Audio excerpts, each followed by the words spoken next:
persistence, chaos, and unrelenting determination. Some of the most memorable movies emerge from sheer survival. Tombstone was far from an easy project. It encountered collapsing productions, uncooperative studios, and on-set turmoil that nearly derailed it before it even began. Yet, despite all these obstacles, it rose to become one of the most celebrated westerns in film history.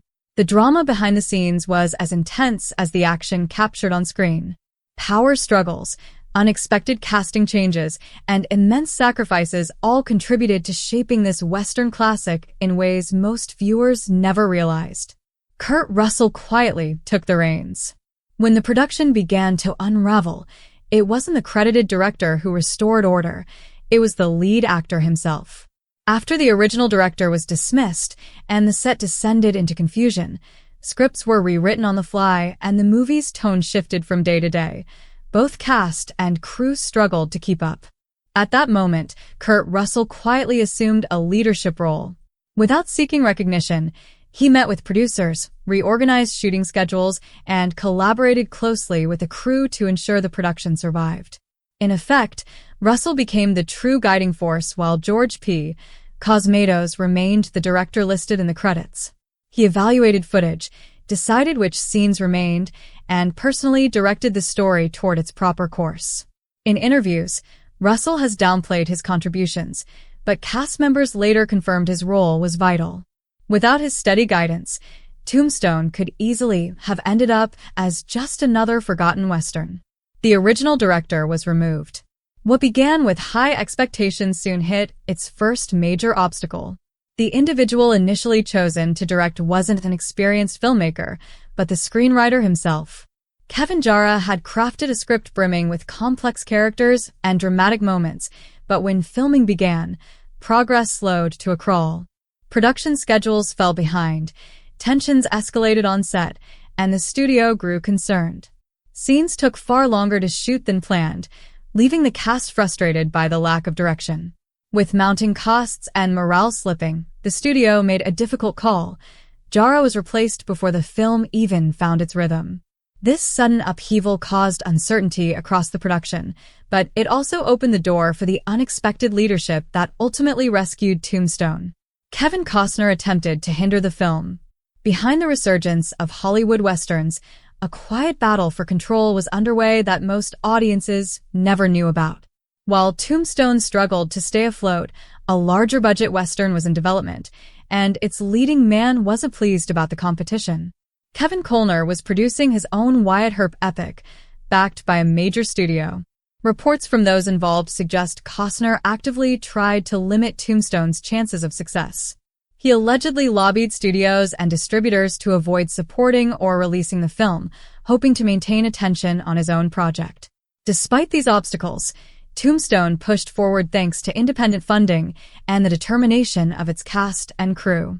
Ironically, Costner's heavily marketed Wyatt Earp failed to resonate with audiences, while Tombstone grew into a beloved cult classic, proving that persistence and underdog determination can triumph over industry politics. The script faced repeated rejection. Even before filming began, Tombstone struggled to find support. Hollywood producers were hesitant to invest in another Western, especially one that didn't follow the conventional blockbuster template. Kevin Jarrah's script was rich with layered characters, historical detail, and sharp dialogue, but it faced constant rejection. Some executives found it too long, others thought it was too serious or overly complex, and some argued that Westerns were no longer commercially viable. Undeterred, Jarrah continued pitching, refining, and advocating for the project. Eventually, independent financiers stepped in where major studios wouldn't. Their support allowed Tombstone to defy expectations and captivate audiences worldwide. William Dafoe was almost cast as document casting choices can completely shift a film's direction, and Tombstone nearly took a very different path. Before Val Kilmer was cast as the unforgettable Doc Holliday, William Dafoe was under consideration. Known for his intense, unpredictable performances, Dafoe was a strong contender. However, recent controversial roles had made some executives wary. They feared his presence might overshadow the story or generate unwanted attention. For a production already dealing with budget and creative hurdles, the risk was too great. Ultimately, the part was not offered to Dafoe. While he is undeniably talented, it's hard to imagine anyone other than Kilmer playing Doc Holliday. His performance became iconic, blending charm, danger, and vulnerability in a way that has endured for decades. The iconic line was improvised. Some of cinema's most memorable lines are happy accidents, and Tombstone is no exception. One particular line became the film's signature quote, "I'm your Huckleberry." Though the line was in the script, its lasting impact came from Kilmer's delivery. He added his own pacing and subtle intonation, transforming it into an unforgettable moment. The smooth, deliberate delivery made the phrase iconic, surprising both the audience and the other actors on set. Even crew members recognized immediately that something special had occurred. Kilmer's choice was not the result of rehearsals, but rather his deep understanding of Doc Holliday's character. What began as a minor scripted line became the film's heartbeat, quoted by generations long after the credits rolled. Val Kilmer stayed in character off-camera.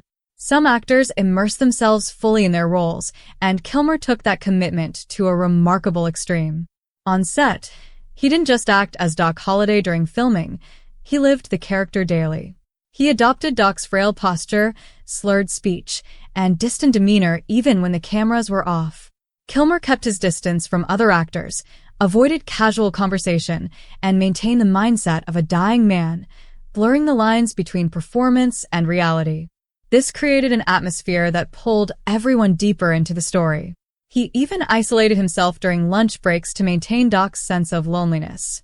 His dedication added depth and authenticity to the performance, leaving fellow actors unsure where the character ended and Kilmer began. This eerie realism became one of the film's most remarkable strengths, showing how far an actor will go to bring a character to life. Michael Biehn nearly collapsed on set.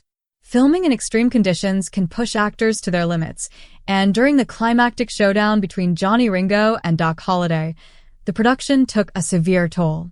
Michael Biehn, portraying Ringo, endured intense Arizona heat while wearing heavy black period clothing. Long shooting days stretched into punishing hours under the scorching sun. By the time the crew was ready for the tense duel scene, Biehn was already struggling to maintain his strength.